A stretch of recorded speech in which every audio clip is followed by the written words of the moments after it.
Really? Since when?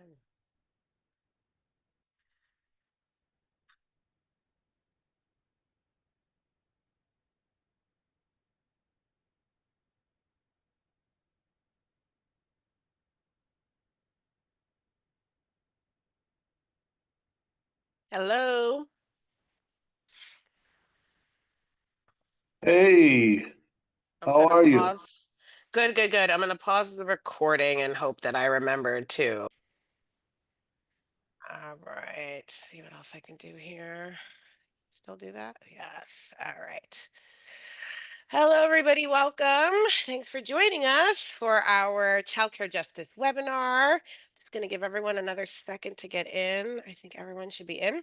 My name is Denisha Jones, and I'm the Executive Director of Defending the Early Years, and I am moderating tonight's webinar. So I'm going to tell you more about it, but I just want to make sure, just go over a few things before I share the screen. We are recording this, and it is a regular meeting, so we encourage you to keep your camera off and to keep your microphone muted so that you won't be in the recording. You should have access to the chat feature. You can use the chat to ask questions. We'll have time for Q&A with myself and the other contributors of the book. So just go ahead and put your questions in the chat, and you can also introduce yourself in there if you'd like as well too. All right, and I'm admitting people, so I'll put a reminder to just turn that we are recording and that you should keep your camera off and your microphone muted as we get going. And let me start the share screen here. First one. Here we go.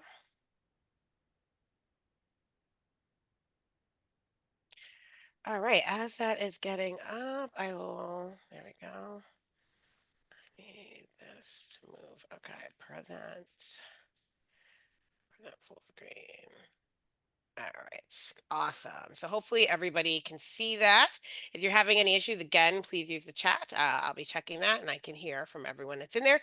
If you just joined us, welcome to the Child Care Justice webinar. My name is Denisha Jones, and I'm joined by one of our co-editors and two of our authors. We all contributed to the book Child Care Justice, Transforming the System of Care for Young Children. And we're offering today's webinar as a tribute to our co-editor of the book, and it was his idea, Maurice Sykes, who unfortunately passed away a few months ago. And this is something that we were trying to do when Maurice was still with us, but I'm excited that we are able to do it now. And so I'm going to see what I can do here to spotlight the rest of you. All right, there we go. So there's four of us all together, and I'll be adding a spotlight to them. And then hopefully while they're speaking, you'll see them. Did I lose someone? All right. Oh, there he is. Okay, Joey, I'll add the spotlight to you too. Okay, perfect. Okay, excellent. So I'm just going to go over a little bit about what you can expect in today's webinar. So I'm going to talk briefly about Maurice Sykes and remembering him. And then Kirsta, who was the co-editor, Kira, is going to talk a little bit about how Maurice decided to get this book going, get this project going, and included all of us. We'll go over a little bit of overview of the book, including a foreword by Barbara Bowman, who also passed away in November of 2024. And then each of us will share a little bit from the chapters we contributed. So we'll start with Hakeem Rashid and his chapter on preparing teachers to deal with race, culture, and hegemony. Then we'll go to Joey Saunders and his case study of systems change in early childhood. Kira will talk about her chapter that she co-authored with Rebecca on broken promises, power, and privilege. And then I will talk about my chapter on childcare justice, lessons learned from Black Lives Matter. Then we'll have a short time for a Q&A, and yeah, and then we'll share a little bit more about another project that we're doing related to this. So I have an email. It's at the bottom of my email folder in my inbox, and it was the last email I had to Maurice where I said, we need to do this webinar on the Child Care Justice book. Let's do this. I had sent him multiple emails about this book. And so when he passed away, I just remember sitting there going, it's one of those things unfinished, right? But we had been talking about for over a year to get a bunch of the authors together and to do this webinar. And we just, time was getting away from us and we kept going back and forth. So I knew more than ever that once he passed away that we needed to really make this happen. And so I don't remember how I quite met Maurice. I know he worked at, the University of District of Columbia, the Early Childhood Leadership Program. I am a two-time alumnus of University of District of Columbia, but I don't think that's kind of where we met. But we knew each other through the early childhood circles, and we had worked together. He was a founding member of the DEY advisory board, right? So when DEY first started, he was one of the few people who put in some input around there, but wasn't active so much in the DEY day to day, but would get with me on different times when we were at NACI and different events as well too. And so one of the things that I really liked about Maurice and miss a lot was his brand of leadership, which for someone like me who is what people would call kind of young in the field at the time we met, but also very opinionated. I used to get a lot of dismissive attitudes from people like, you don't know anything yet, you haven't been around long enough. Maurice was not one of those people. He never made me feel like I was too young to be saying the things that I was saying. And we debated. I say we battled, but it was a good friendly way. Like we would debate issues in early childhood and he would listen to everything I had to say, and accept where I was coming from. And he'd push back when he could, and I'd push back with him. And it was just such a great relationship over the years. And I really appreciated that because it's not something that a lot of people can do. So when he came to me for the book, I was excited, but I was nervous because he wanted something particular, and I just didn't think I could deliver. And I remember saying, Maurice, I don't think I can give you this chapter the way you want. And he's like, yes, you can. And he would talk me through it and say, you can do it. And he kept pushing. And I'm glad he did because it's actually something I really enjoyed writing.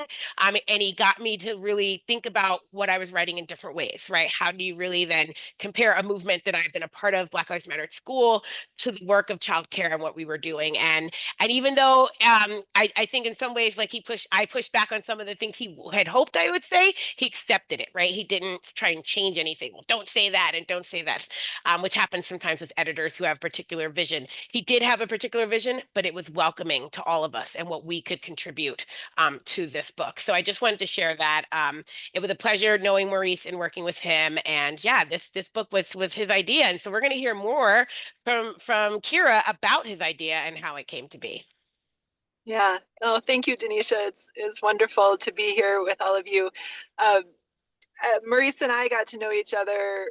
I remember exactly the first time that I talked to Maurice. I was a brand new acquisitions editor at Red Leaf Press. It would have been, I think, 2007. And I walked up, right up to him at NACI, and I said, "You should write a book based on your June conference keynote at the institute." And he said, "No, I've already talked to you." And he kept walking. And I said, "No, you haven't talked to me," because I was new in my role. And from that first conversation, and many, many, many, many, many more over the years, most often at NACI, but then other places too, Maurice and I got to know each other and developed a friendship and a really true working relationship of author and editor. And so I helped him, guided him as he wrote Doing the Right Thing for Children. And we, kept in touch. 2020, I live in Minneapolis. And because we weren't going to see each other at NACI, and because of the crazy of the world, and because of my children are biracial and present Black, Maurice reached out. How was my family? And George Floyd's murder and the world as it was in 2020, Maurice and I had a lot of good conversations. And he said to me, "I think maybe I have a book." And I said, "To send it to me. What do you got?" And it just, I went back to my emails today in preparation for this conversation, and it was early October of 2020 that he and I first talked. And I know he had had other conversations with other colleagues and friends previous to reaching out to me, but the and exactly what Denisha said, the push and the support and the collaboration, it was a true, he had a vision. He 100% had a vision for this book. And we talked through together what it means, what it meant to bring different perspectives and to have an arc through the book that a lot of edited volumes don't have. When you bring in different perspectives from various expertise, um, lots of times chapters kind of just sit on their own. But Maurice was committed, we were committed to bringing the authors together, having each other understand the vision for the mission of the book, and the work that we were each bringing to it. So it was a journey, and we were really pleased to have a home for the book with Teachers College Press, and specifically in their social justice line rather than their early childhood education line. That was really important for us for this book. And of course, it is for the early childhood community, but it is in the social justice realm, and isn't, doesn't make any apologies about that. So Denisha, I don't know how much more you want me to say, but that's kind of the initial origins. That's great. Thank you so much. Sorry, I think something was going on with the sharing space, so I'm resharing there. Okay. Make sure everyone can see the slides, right? Great. Um, yes, thank you, Kira. And it was really great working with both of you on this and the dedication that you guys put into it. And I think it's important to share with folks because if you're in the space of academia and you've done these sorts of things, it's like, oh, you write a book chapter, it's just with what we do. But this was really different because one of the things that Maurice and Kira and were able to put together for us was this community of practice that so Barbara Bowman, as pictured here, also wrote the foreword to the book. And she talks about this in her foreword. I was rereading it. And she talked about how that was such a special part for her to be. So our community practice was sponsored by the Foundation for Child Development. And what they allowed us to do were all of the authors were to meet monthly while we were working on our chapters and present them to the rest of the authors, right? And so to hear about their chapter, to get feedback. And that's not something I've ever experienced before in writing an edited volume. And so that was really great. I was just talking with the DUI board, and I said, yeah, one conversation I remember, and I'm like, Barbara Bowman is huge, right? And I think she said something about, well, care is the bare minimum, and I said, no, but caring has got to be like what we do, and so like I'm arguing with Barbara Bowman on a webinar on this book, and I was just like, I still remember that as like a top moment, right? That she's engaging me as a scholar, as an early childhood person, and we're going back and forth about care and how it shows up in the field, right? So we had these opportunities for these really rich discussions with the community of practice. And so in the book, you'll read the foreword by Barbara Bowman, which was really timely about what needs to happen. She talked a lot about, we need to have an understanding of what's happening, but we also need to go beyond talk and we needed to do action, right? And she talked about the Sankofa symbol of like looking to the past for the future and how childcare needs to do that as well too. Then you'll find the introduction, right? And so this is where Maurice talks about this whole idea, is this a moment for a movement, right? And a question about someone asking about whether, and Kara, you might know the question exactly better, right? But someone saying something about a child care movement and Black Lives Matter, right? I think that's what really got him thinking in that first introduction. Yeah, that's right. That was the initial kind of just made Maurice so mad Yeah, yeah. that, that was like, wait a minute, hold on. So the you know that the Black Lives Matter movement and was that there just is a that moment in 2020 and Hmm. what brought this book forward for Maurice, and to just equate all of everything that was happening. It's like, yes, there are parallels, everything, of course there are systems and interconnections, uh, but like it didn't make sense to him. And Yeah. so I think he just really needed to think and to collaborate and to push all of us and our field forward. Yeah, because he's being asked why isn't this happening, right? Why Yeah. isn't early childhood getting this movement like Black Lives Matter? And it's seeming like an innocent question, but there's a lot to unpack there, which he does in the introduction, right? He wants us to really think about that and take this idea, and then is this the time for a movement for childcare? And if so, what does that look like? How do we get there? And so a lot of it is unpacking the past and the history that most people aren't familiar with. So Maurice starts us off with the first chapter on wet nurses, nannies, and mammies, right? And to really understand where we are in childcare today, we have to understand childcare in an American context, its origination through enslavement, right? And it was very interesting rereading his chapter because I forgot about this point that he notes that like wet nurses, right? Women who are making milk, who breastfeed other women's babies, that was a really, well-paying job for middle-class working women in England, right? It wasn't something regulated to poor people, right, or to enslaved. It was something that you did for a living and people required it. But then it all changed, right? In the American colonial context of enslavement, it was something that enslaved women did, right? They were if they had a baby, they were taken away from nursing their own baby and they were sent to go nurse white women's babies, right? And so this then creates this culture of caregiving as something that's denigrated, right? Into something that someone who's enslaved can do, someone who has no rights to their labor, no rights to their freedom and to their life can do, right? And then we see childcare movement growing out of that status. And so Maurice does a really good job in highlighting that in the first chapter. And then he encourages all of us authors to then grapple with this idea of, is this now a time for a movement? Is this the moment for a movement? And the different chapters as well too.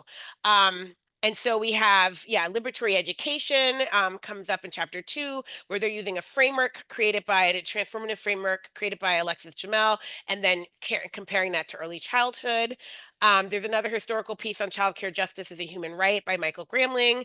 And then Ihoma Aruka does her chapter looking at pedagogy of poverty using Haberman's framework, and then her work as well too, where she's looking at all of the factors that contribute to the inequities that we see starting out in life for young children, right? Especially young children of color and their mothers and the people who care for them as well too. Then we transition to Kira's chapter, where she's going to talk more about broken promises, power, and privilege. And then also Ed Green's chapter, Ed, Hakeem, and James Young, who are talking about preparing teachers, which that the big, a lot of us work in teacher education, and that was really important. And then we have Joey's chapter, which he's going to talk about as well too. And this is a case study looking at changes in early childhood systems for a particular a group. And so how that came to be, we'll hear more about. And then finally, my chapter, where again, I was asked to really think about Black Lives Matter and my work specifically with Black Lives Matter at school and how that came to be, and what can we take from that? What can we learn from that in a childcare justice movement as well too? And then Maurice ties us back up again with towards building a childcare movement at the end. And so we just wanted to share with you a little bit about each of the chapters.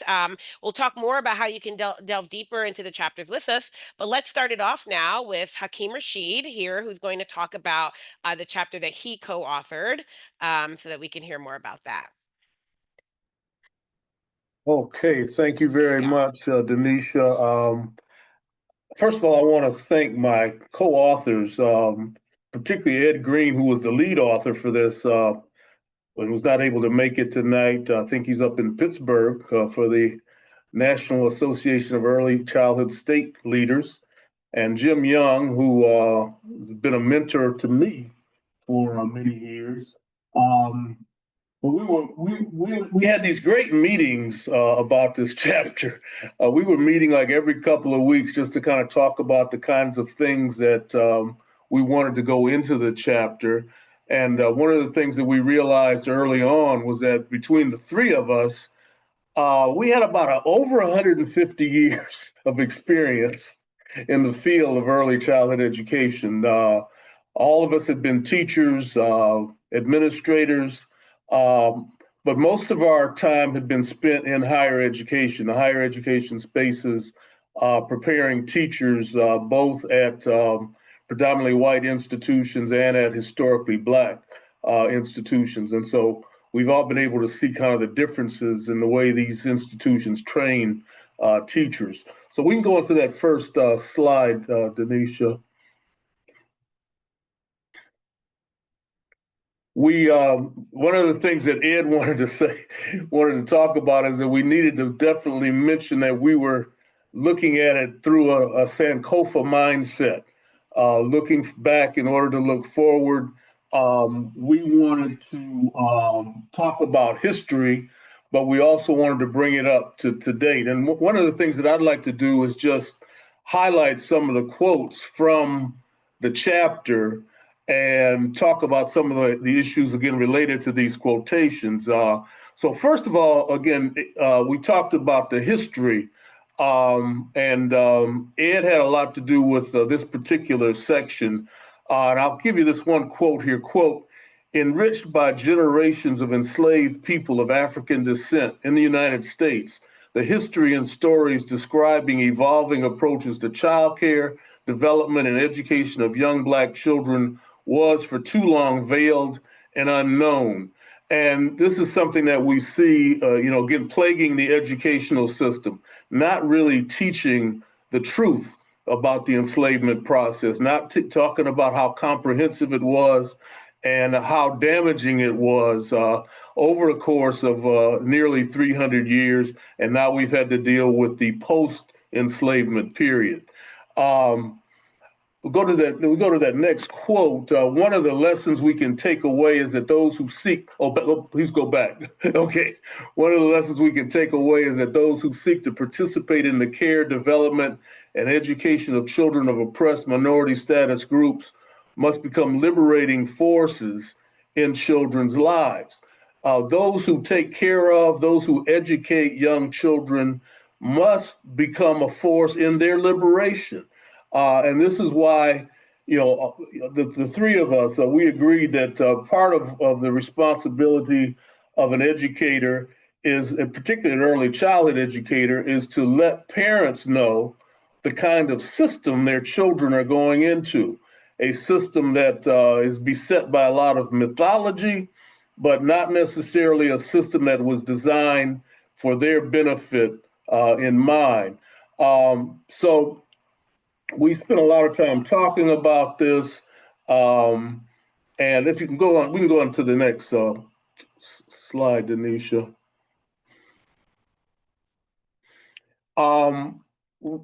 We spent a lot of time talking about this whole notion of the education of early childhood educators, because all of us had been involved in that process. We've looked at the kinds of rules and regulations that states have adopted. We've looked at the guidelines that have been provided by organizations like NAEYC, and we recognized that there was a certain point where the bachelor's degree was going to be seen as the entry point for early childhood educators. There was going to come a time where early childhood educators would be required to have a bachelor's degree. And here's a quote related to that.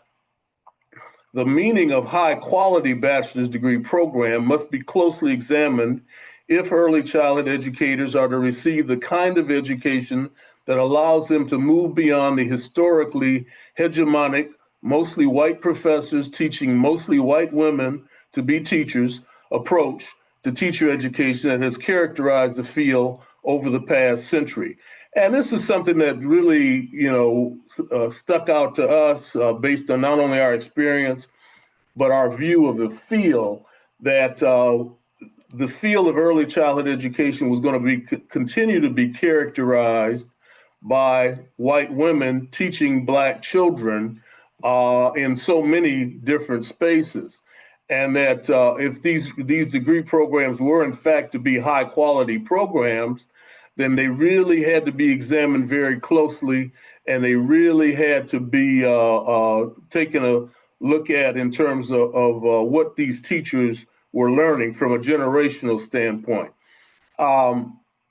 We go on to say it is essential that the works of scholars who are steeped in the perspective of critical pedagogy, specifically those whose perspectives challenge the historically hegemonic perspectives, and two, exhibit a clear understanding of racism and white supremacy being fused into teacher preparation programs. And we certainly recognize that this is not going to be the case across the board. Those of us that have been fortunate enough to teach that kind of content, we recognize that, our students come out with a different kind of mindset. And again, we're trying to promote that notion of looking back in order to look forward. Okay, next slide, Tanisha.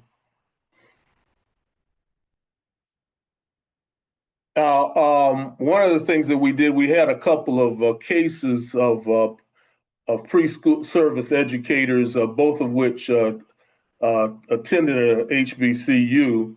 And one of the things that we did, I did in this particular case, was I gave them excerpts from the work of Paulo Freire, some excerpts from Pedagogy of the Oppressed, some excerpts from the work of Frantz Fanon, I think specifically Black Skin, White Mask, and just asked these young students to read of these excerpts. Neither one of them had ever heard of Freire or Fanon, but they read these excerpts, and I asked them some questions, just about their perspectives of on education, what some of the obstacles were to African American children receiving the kind of education they needed.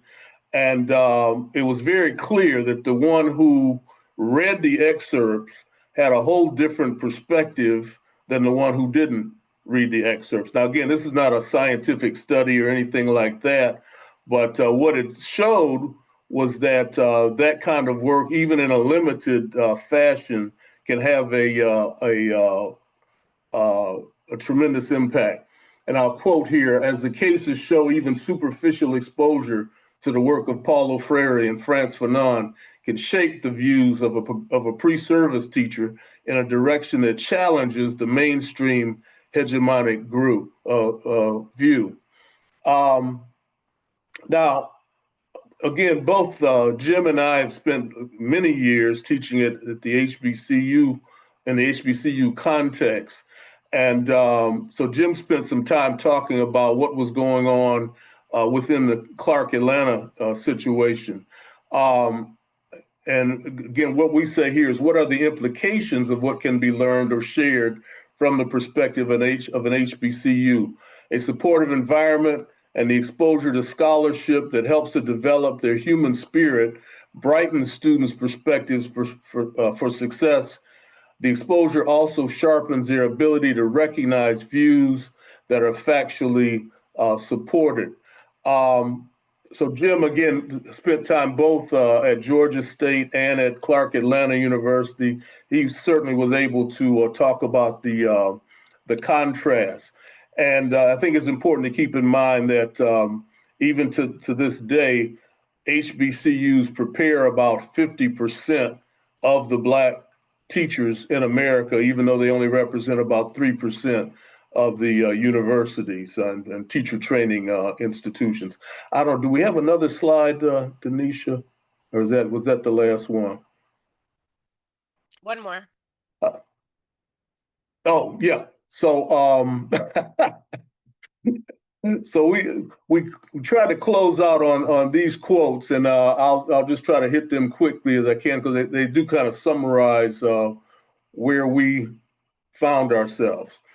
First of all, the well-being of a nation is dependent on the health and welfare of its children. 50 years of reform have not measurably moved the needle. And I think those of you that are familiar with the NAEP data, National Assessment of Education Progress, you've seen again that needle has not moved substantially. I tried to do a little AI search on how long it would take the gap to close.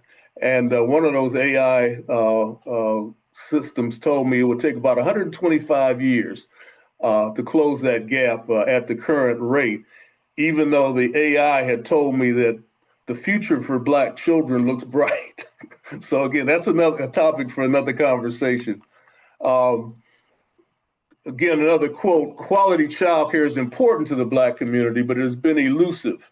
If schools and institutions are to demonstrate an allegiance to justice and quality care, then thinking about the restructuring of teacher education must be intentional and executed with the input of the communities being served. The explicit implications of high quality care within the context of race, culture, and hegemony are essential elements that must be addressed from within professional preparation programs, faculty, and their institutions of higher education. We cannot procrastinate. Langston Hughes told us what happens to a dream deferred. Childcare advocates, educators, activists, and policymakers, what are we prepared to do? And that was our conclusion.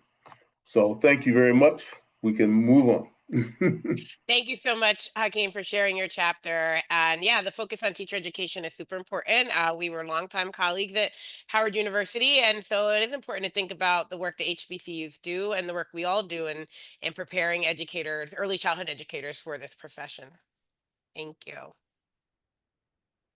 All right, so next up, I'm going to turn it over to Joey Saunders, who's has a chapter called The Tomorrow Builders, a Case Study of Systems Change. And I'm going to stop sharing so that Joey can share his screen, talk Sure. about his And I'll just chapter. sort of preface all this by saying all this happened in St. Louis, Missouri.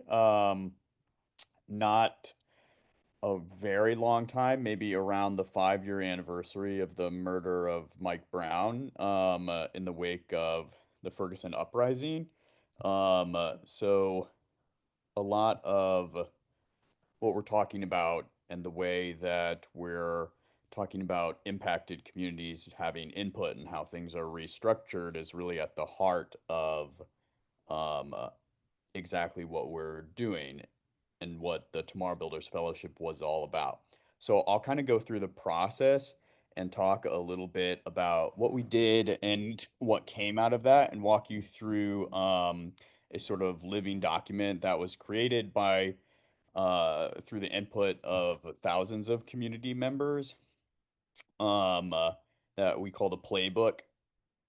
And then we can talk a little bit about the impact of that and how that reimagined and redesigned the system here and led to some really cool movement building that was aligned with community organizers birthed out of that movement that happened here.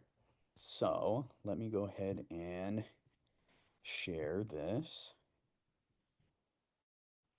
So when we're saying that tomorrow builders, um, uh, the idea was that we would start with just putting a call to action out there. So in the form of blasting it on social media, writing op-eds, just saying kind of the early education system, in our opinion, is broken, is intentionally designed to be racist and equitable, like many systems. Does anybody care about that? Here's the data to support what we're saying, and here are some stories to spotlight that we think mirror that. And then designed a fellowship that basically was a 2-year long fellowship for 15 people because that was what we had the budget for at the time. um, uh, Through a nonprofit organization. Um, uh, and those of us who were starting the organization, there were really just two of us that were full-time staff members, had both been teachers, and then moved into either working in government or in public policy or serving as an elected official. And so we just put out the call for people who were most impacted by the racism and poverty of the system to apply to come together and create really a kind of community of practice with a common aim. And the goal would be to reimagine and redesign the early education system in the St. Louis region to be just and equitable for all. So initially, when we came together, the Tomorrow Builders, you can kind of see our process here in the context of the playbook. Um, uh, Everybody started out by really seeing the system and understanding um, uh, where we were by looking through um, uh, exactly the system as it is so that they could understand how eventually they wanted to reimagine it. So we did a few different things. We really dove deep into the research, looked through a lot of studies, both national and local, to get very up to date. We engaged in some fiscal mapping to understand just how much money was actually coming into the system and how big the gap is, which we all know is colossal, to where you would have to fundraise or do ballot initiatives so that the system could be equitably funded at the level that we know creates quality care based on studies like those done by Center for American Progress. We also had the Tomorrow Builders ask residents of St. Louis what their dreams for change were. And so over 1,000 dreams for change were gathered to understand what the priorities were for those who were most impacted by racism and poverty. Um, and then we worked with groups to travel to other cities where they were implementing things maybe a little better, or had universal pre-K, or had inspiring movements that were kind of building on their own, or so once we did that learning trip, we then had this dream and design kickoff where we invited um, uh, the 1,000 people that contributed to that initial qualitative data gathering. And then with the folks who showed up for that, which were just shy of 200 people, we worked with them to actually create like a vision and a set of values, and then solution teams that actually designed through a participatory policy making process exactly what problems they wanted to focus on. And so they chose workforce, quality, funding and access, family well being, and governance and coordination. And then we met over the course of 4 months and defined their problems in their particular pieces of the system, and then spoke with subject matter experts to refine the problem statement and start to come up with ideas, solutions, whether they were in public policy or whether they were recommendations for organizational change, things like this. And then by the end of the 4 months, there was this finalization where we did another community feedback event to see if things were right, and then edited them and created a timeline. Um, and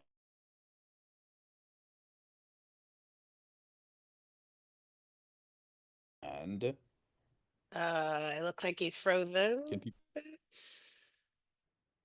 You're cutting out, Joey. So, um,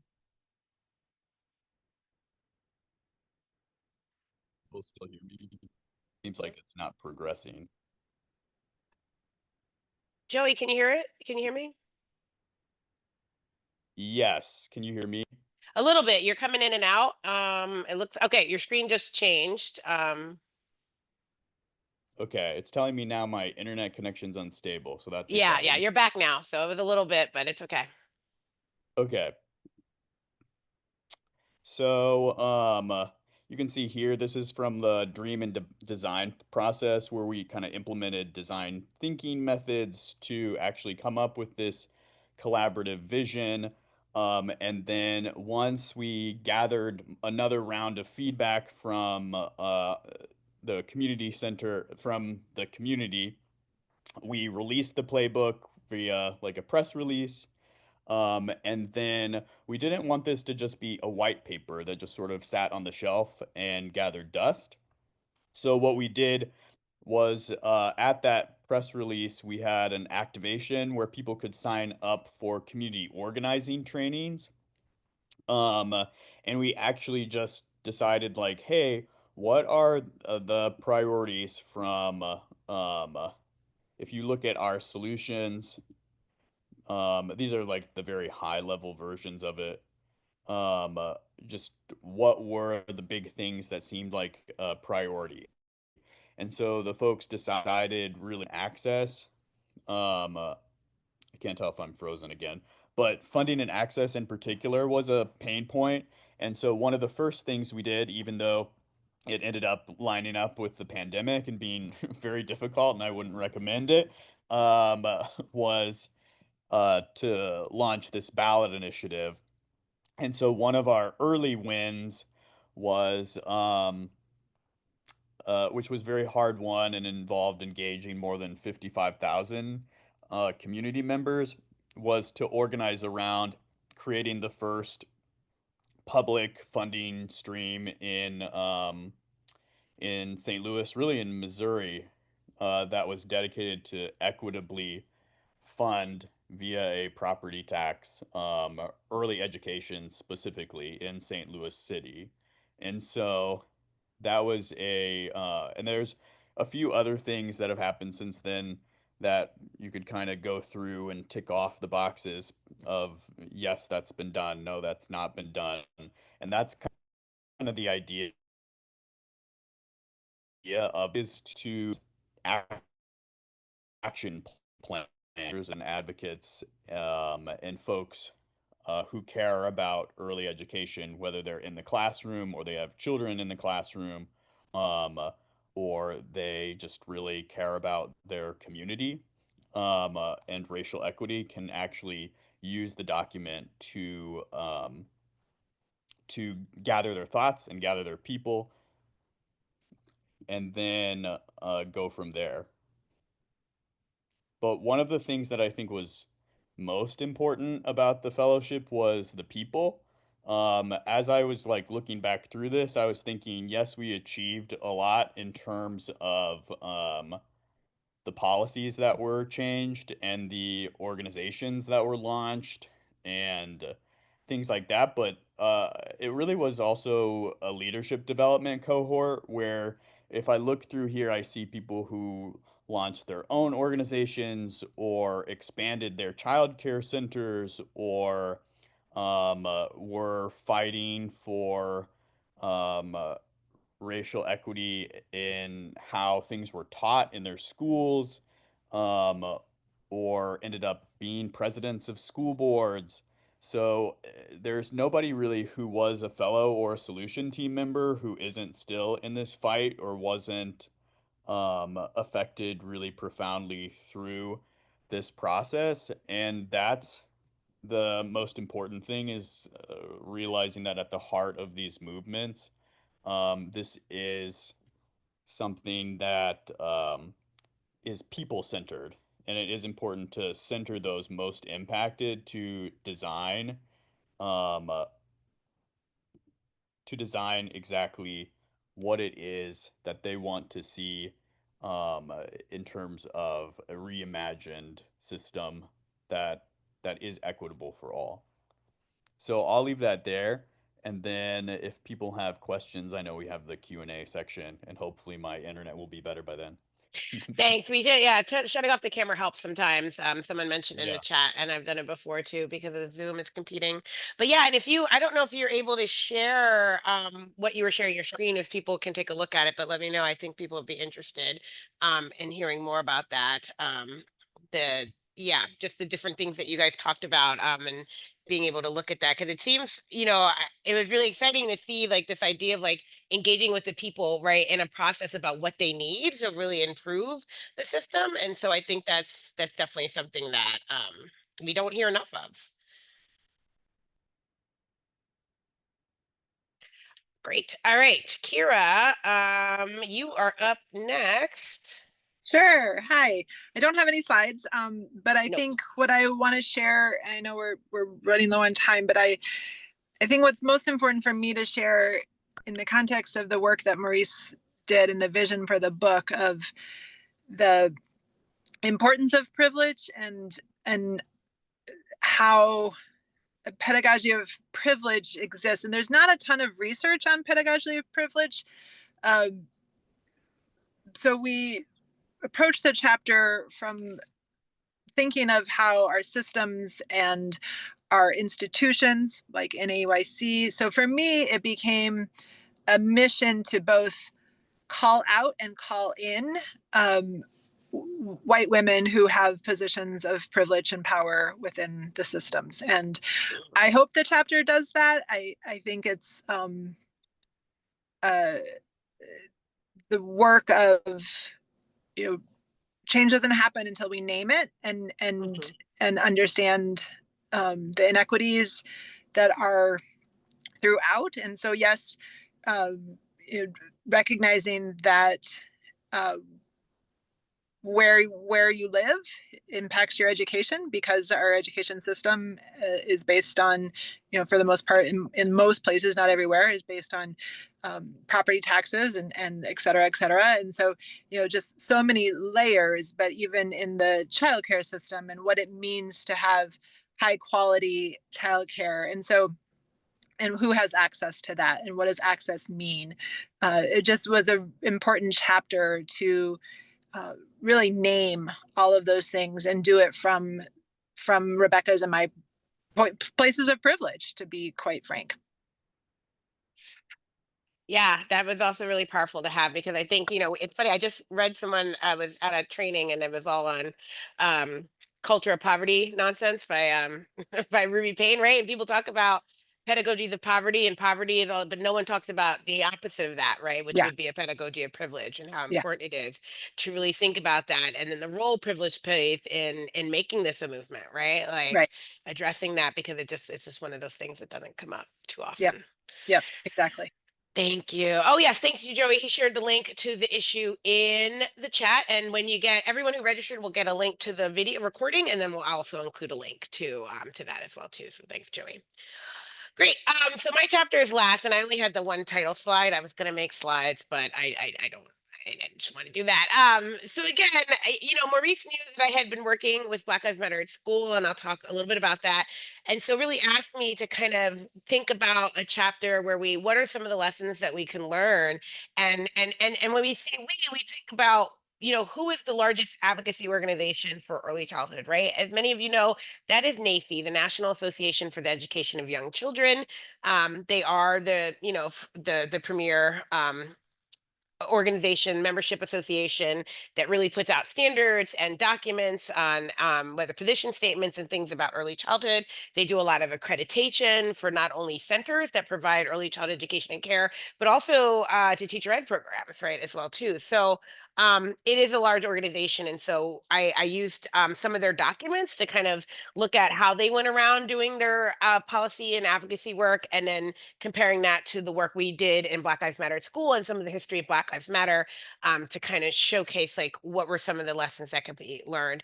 And so two of the things I say a lot is that a child care justice movement needs to, one, name the injustices, right? We keep getting to this place where it feels like we're talking in circles about things. Like we're saying children need this, but we don't say, why don't children have this, right? Why don't we have this? We're not addressing the historical inequities within the field. And so Maurice really does that in the first chapter with the wet nurses and mammies and the history, right? And really looking at the systems of oppression and how they were instituted, whether it's capitalism or sexism or racism, right? And how they then play out today, right, in the field. And so that is something that I start with. And I think that when we talk about Black Lives Matter and Black Lives Matter at school, it was very important to kind of begin with naming the injustices, right?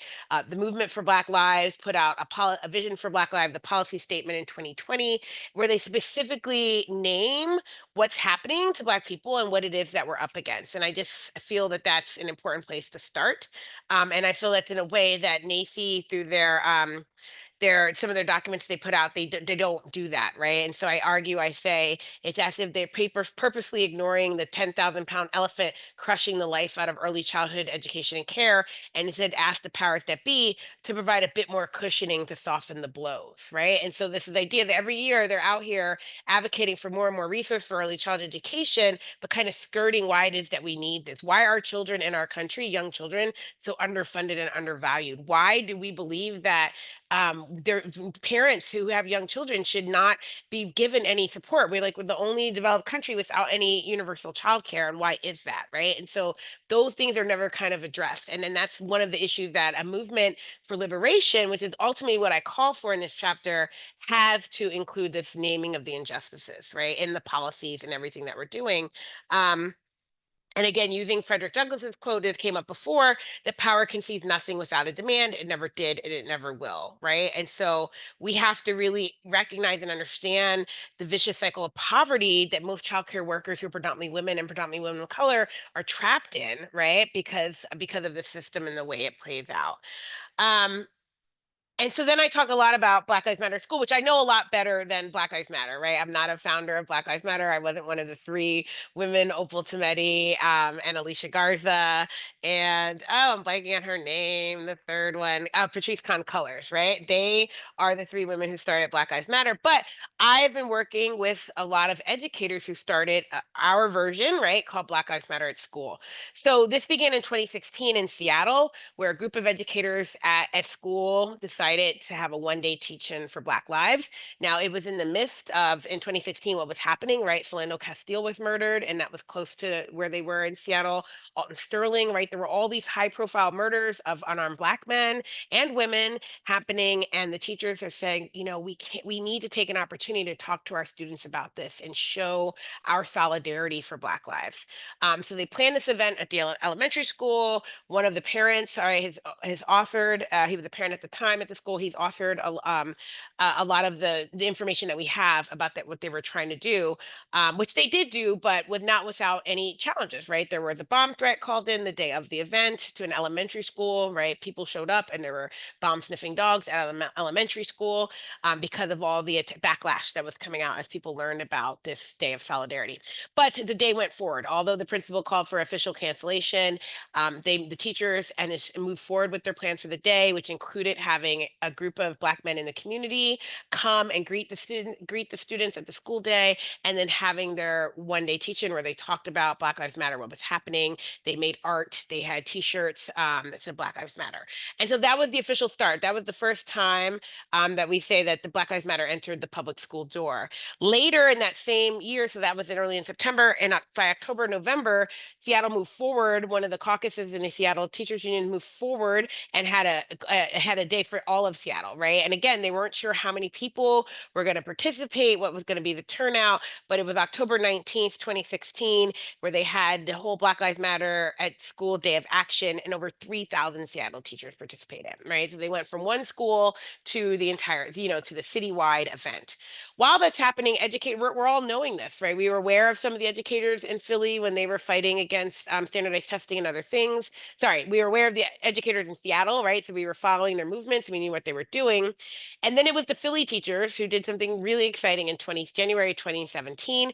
So there was the Racial Justice Organizing Committee, and a group called the Working Educators Caucus out of the Teachers Union in Philadelphia. And they created the first Black Lives Matter Week of Action in January 2017. On their social media, they shared this document. It was like a Google Doc, and it said Black Lives Matter Week of Action, and it had each day of the week, and then it had different principles. So at the time, the global Black Lives Matter movement had a statement of 13 guiding principles. And so they took the principles and grouped them, 3 or 2 per day, spread them out over the week, and then they had curriculum materials, like lesson ideas to teach, and then they also had events, right? So it was the idea that for the week, we would learn about these principles, and we would teach them, and we would have community-based events during the week. And that became the model for then the National Black Lives Matter School of Action. So this happened in January. They shared this document with anybody who wanted it. At the same time, I was working on the planning committee for the Free Minds, Free People conference, which was going to be in Baltimore in 2017. So we invited them to come share about this, to do a workshop with everyone who was attending that conference about what they did. And so those of us who attended that workshop, we started to say, yeah, let's do this nationally.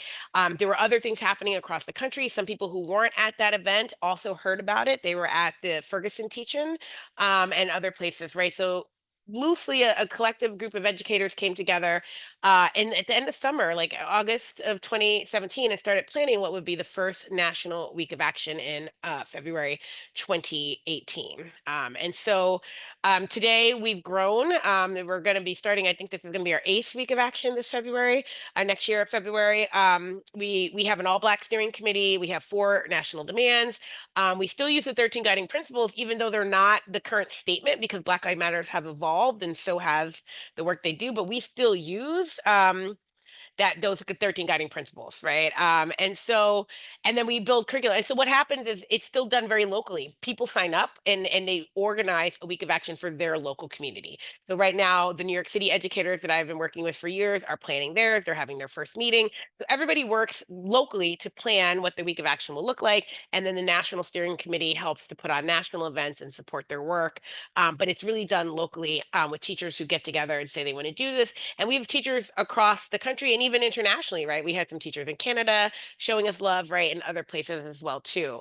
And so I argue that one of the things this did was take a vision, right? Black Lives Matter was about naming the injustice. This is Black Lives Matter, right? We need to address that first and foremost. And then Black Lives Matter at school was then how do we bring this vision into the schools, right? Taking the 13 guiding principles, developing curriculum, and working with educators and engaging the students too. We do student design contests around the principles, around the themes every year.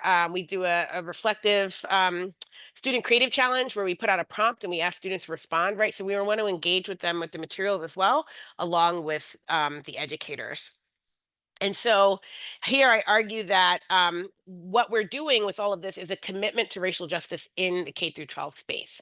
And that's one of the things I find lacking in NACCE now. They have anti-bias, they have their code of conduct, they do ethics and stuff, but there's not an explicit naming of anti-Blackness and white supremacy in a lot of the work they do, right? And so if we're thinking about justice in childcare, and we understand that the movement, that the injustices started, right, from this racist beliefs about enslaved women caring for white women's children, right? And how we got here today, where we have predominantly women of color, underpaid and undervalued, caring for middle class and upper wealthy class kids' children, right? That whole system needs to be named, right? And needs to be addressed. And so I mentioned that as well too. And then talk about this idea: how do we get from equity to liberation? Because I think that's super important. And so I use that image that you guys have probably seen where it's like equality, equity, just that they have different screens. And I use the 4-1 that says equality, equity, reality, and liberation. And I argue that this movement needs to center liberation. It needs to be the end goal. Equality doesn't work because we've never been an equal society, right? And so we can't have, I say first, all things being equal, a pursuit of equality would be a worthwhile goal, but things have never been equal, right? Never in our society for other people. So then we get to equity, and a lot of people think, yeah, it's just equity. We just need to make things right. And so equity again is giving people. We understand that things are unequal, and we give people what they need. And it might be that you're getting something that they're not because you don't need it, and they do, right?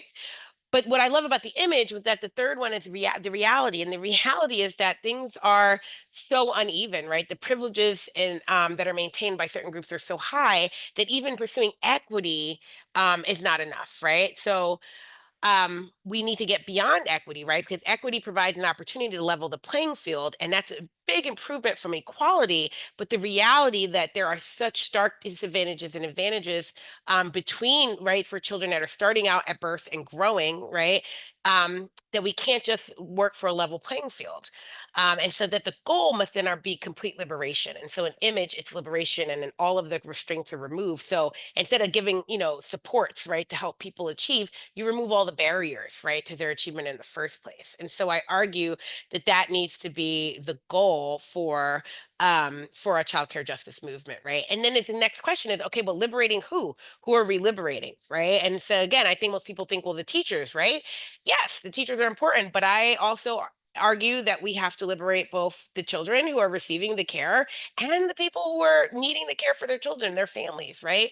The liberation has to be for everyone and not just for one group, right? Because, and someone mentions this, I've been reviewing the book all week for this, so I can't remember what chapter I read it in, but someone said, there's something to think about early childhood teachers working, being vulnerable, right, and being marginalized, and they're also caring for a group of people who are vulnerable and marginalized, right? And so liberating the teachers without thinking about the children, right, doesn't really set that up. That is going to create an unequal relationship. And there already is a power structure, right? As we know in education between educators and young children. And people think I'm crazy because you talk about liberating young children, but I do, right? Because I've seen it happen in some spaces where the children are free to learn and develop in ways that are natural. And they do learn and develop, and it's great and it's powerful. And the educators are in a space where they're not miserable and hating their job, right? They're enjoying it, they're working with the children, they're leaning into the freedom, and they have it as well too. And so yeah, I make that call that we need both of these things, right? And then also going back to the chapter I mentioned before, with the transformative action, right? That we need a critical transformative action framework that really allows us to analyze the work of what we're doing and how do we get to that next part of transformation. And so I try and tie it back a little bit to that chapter as well too. So that is where we are. And so then again, Maurice came in with the last chapter.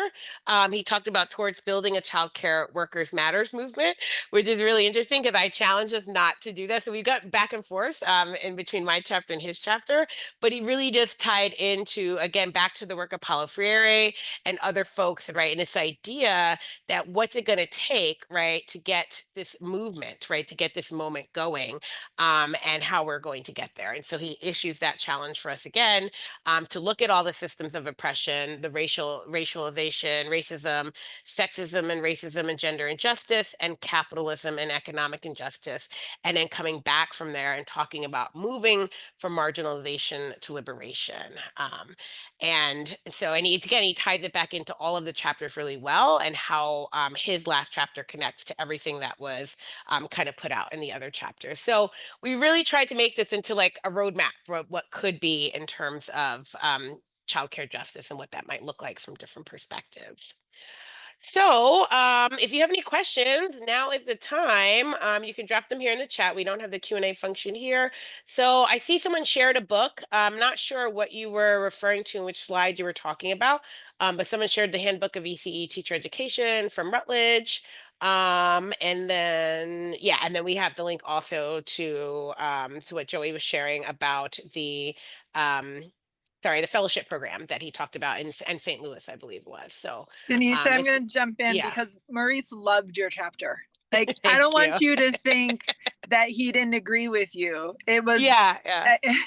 he 100% agreed with you. He thought your chapter was brilliant. And I think that it was bringing the workers back into Yeah. it in the closing, in the sense of what it takes to have a movement, and Yes. how the different levels of racism, sexism, economic inequities, that he was really compelled to bring the people most impacted Yep. into the movement. Yeah, I know, because I started out in my chapter. I said, I said we can't have childcare workers' lives matter, and he's like, but what if that's what we need? And I was like, no. So we were having this Right. debate about it, and I was like, I actually thought he might be like, your chapter is no longer included. And that didn't happen. And so I was really grateful. I'm like, well, we get, and so yeah, I read Yeah. his marginalization, the liberation chapter, where he comes, the Yeah. section of his last chapter, and he comes back to it. And it is really powerful because it is, yes, there's this an identity piece that you work in childcare and you are marginalized and you are exploited and all these things too. Yeah. But then understanding the difference between a worker identity, right, and racial identities and how those are used. And Right. he totally understood that. But then it's how do we build this movement, right? Because again, the question was, why isn't it taken off like Black Lives Matter? And it's Right. like, because, right, maybe if childcare workers were being shot, unarmed childcare workers were being shot by police, Right. we could get there, right? Like it's a whole difference. And we're not Yeah. even there where people are able to say, look at childcare, it's not Yeah. sustainable, right? We don't even Yeah. talk about what happened around since COVID and the decimation of childcare. Infant toddler care is pretty Right. much non-existent if you're not super wealthy and can afford to spend $30,000 a year. Most Right. people aren't offering it because they can't afford to because the ratios are so low, right? Right. And once the pandemic money stopped, right, all of that funding that was coming in, so many people are unable. I know tons of childcare providers who are barely hanging on, right? They're barely able to pay their staff a decent salary. They're not making any income really for themselves. And right, and so we don't really talk about it enough, as it's not seen as a crisis, right? Childcare Yes. is and has been in crisis. And so I appreciate his wanting to like build a movement around that, right? And to get us thinking about it. But I yeah, think I was the other, oh, sorry. The other no, thing go I ahead. wanted to just say was how important it was to talk about hope. That Yes. and so I think, I don't want to leave here without that, because the world is a crazy effed up place. Yeah, And, yeah. and I think that this book was written from, Maurice's leadership, and all of our contributions from a place of hope and Yeah. work. And, Yeah. and I think I would hope that that's why everyone's, joining us today is a commitment to the work, but that you have to have hope.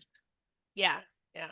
And there are things to be hopeful. I was just talking about this. We're looking for someone to come on and speak with us. But New Mexico is the first state to offer universal Mhm. child care, right?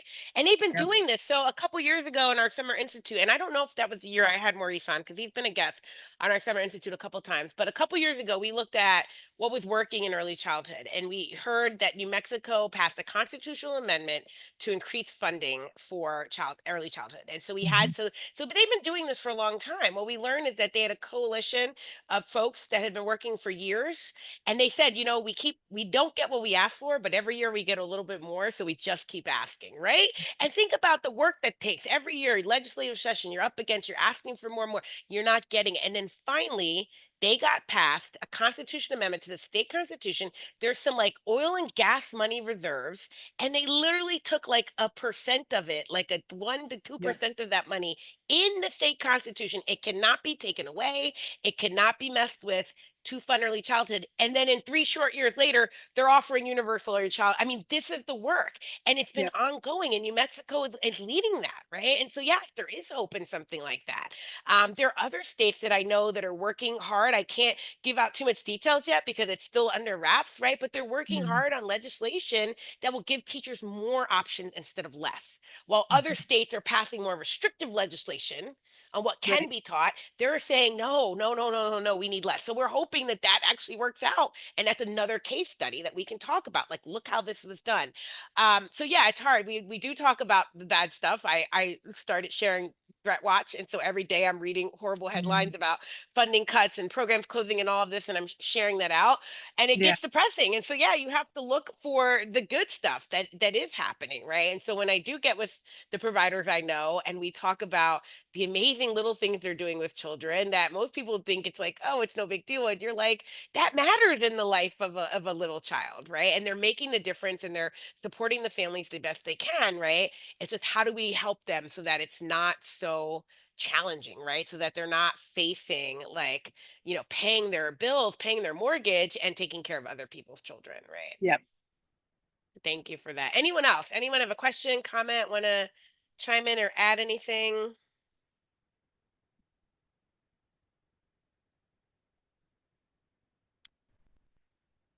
All right. Well, I don't know. I don't see anyone's hands up. So I'm just going to jump back up again really quickly. Sorry, to the slides because I wanted to share one last one with you. All right. So we can get out of that. So we talked about Kira's chapter, and I really highly encourage everyone to take a look at that and mine. Okay. Q&A, last part. So this was just a start. This is just a webinar to get everyone thinking. One of the things we've been doing now, this will be our third iteration, is the fall book study. So we started a couple years ago, and we did Segregation by Experience, which is a great book. Last year we did Illuminating Care, which is also a wonderful book. And this year we selected Childcare Justice. So this is an opportunity. It's for 4 weeks. We meet on Thursday evenings for about an hour, hour and a half, for the next 4 weeks, starting next week. So it will end the first Thursday in November. And we just talk about the book. So I will break it down. We'll go through a couple chapters each week. I think it's 2 chapters each week, and then the last week is 3 chapters, so that we get through all of them. So you're welcome to join us for the book study. It's a nominal fee of $25, or if you subscribe to our Reflective Practitioner series, it's included because you're paying $25 a month, and you get access to the book study and all of our reflective practitioner courses. So just want to share this information here. Again, I will share the link in our recording email that I'm going to send out to everyone. I'll include Joey's link to the case study that he shared as well too. And if Kira and Hakeem want to share anything else with us, I mean, other than go get the book and read the book, but if there are any other resources that anybody wants to share, we will include those as well with you. So I want to thank everyone. I hope the conversation is not the same without Maurice. I think we all know that he brings a very lively personality that none of us can match. I am thinking about him now and the couple summer institutes he did with us, and it's like we didn't even have to plan a lot when I knew Maurice was on it because we didn't want to do too much. He would just come in and it would be a really great conversation, and he would say something that had everybody going, huh. And that was how you knew it was going to be off to a great start. So Yeah. I hope we did his memory justice with our conversation today. I hope you will go out and get your copy of Child Care Justice from Teachers College Press. It's a great book, has lots of resources, and I hope you'll consider that this is the time. This is the moment for a movement for Child Care Justice. So thank you, Kira. Thank you, Hakeem, and thank you, Joey, for joining us. A lot of the other authors wanted to join us, like Ed and Huma, but they were not available. So we had to move forward with who we had, but they are doing amazing work. So please take a look at the book and read the other chapters, and just don't give up, right? It's a long moment, overdue, and it's going to keep going because this movement's not going to stop. I've argued for a while now that I believe childcare is the world's oldest profession, not what we've been told, but actually childcare, caring for someone else's children, has been something that's happened from the start of time and will continue on and on as long as we have a civilization that has young children. Denisha, if I could just take a minute, I Yes, just please, wanted Hakeem. to introduce our co-author, Dr. James Young. Jim, if you may not, you don't have to come on camera if you don't want to, but Oh, is he there? Oh, yeah, yeah, I didn't know he yeah, and made I an didn't see him appearance. until I finished. Ah, good. If you want, you're more than welcome to, I'll stop sharing and then he can turn on his camera if he No, wants. And actually, I let think me, Hakeem did an excellent job in presenting our chapter. So all right. I Well, just thank wanted you. I just wanted to be here as a participant observer. Awesome. Well, I'm removing all the spotlights so we can see everybody who's here. But thank you, James. It's nice to see you. It's been a while. And yeah, I'm glad that you got to hear your chapter being shared. All right. Well, thank you all so much. We will wrap this up and thank you for joining us. If you have any questions, feel free to reach out about the book study or anything else. But yeah, thank you. Thank you.